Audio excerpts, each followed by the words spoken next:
உங்கள் தந்திவன் தொலைக்காட்சியில் தெனாலிராமன் தினமும் மாலை 6 மணிக்கு காண தவறாதீர்கள். கூடுதல் தகவல்களை செய்தியாளர் பாஸ்கர் வழங்கிட கேட்கலாம். பாஸ்கர் வணக்கம். யாருடைய முன்னிலையில மேலும் யாரெல்லாம் இந்த பதவியேற்பு விழாவில் பங்கேற்றிருக்காங்க, விவரங்கள் என்ன?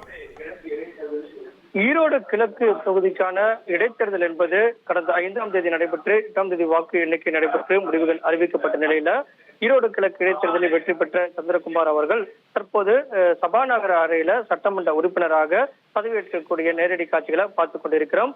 சபாநாயகர் அப்பாவு தலைமையில நடைபெறக்கூடிய இந்த நிகழ்ச்சியில தமிழக முதலமைச்சர் மு.க. ஸ்டாலின் முன்னிலையில சட்டமன்ற உறுப்பினராக சந்திரகுமார் அவர்கள் பதவியேற்றுக் கொண்டிருக்கக்கூடிய காட்சிகளை பார்த்துக் கொண்டிருக்கிறோம். இந்த நிகழ்ச்சியில கூட்டணி கட்சியினுடைய திமுகவுடைய கூட்டணி கட்சி தலைவர்கள் எல்லாம் பங்கேற்றிருக்கிறார்கள்.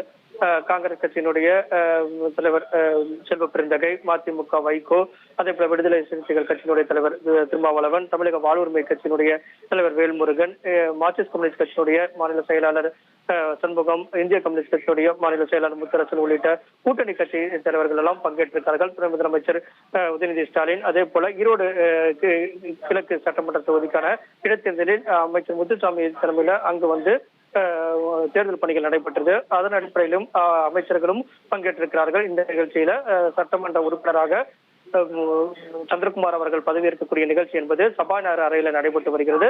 கூட்டணி கட்சி தலைவர்கள் தமிழக முதலமைச்சர் முன்னிலையில சபாநாயகர் அவருக்கு பதவி பிரமாணம் செய்து வைத்தார் சந்திரகுமாருக்கு. இதன் அடிப்படையில தமிழக சட்டமன்றத்துல திமுக பலம் என்பது அதிகரித்திருக்கிறது. அந்த வகையில ஈரோடு கிழக்கு சட்டமன்ற தொகுதியில போட்டியிட்டு வெற்றி பெற்ற சந்திரகுமார் சட்டமன்ற உறுப்பினராக பதவியேற்றுக் கொண்டார். விவரங்களுக்கு நன்றி பாஸ்கர். உங்கள் தந்திவன் தொலைக்காட்சியில் தெனாலிராமன் தினமும் மாலை 6 மணிக்கு காண தவறாதீர்கள்.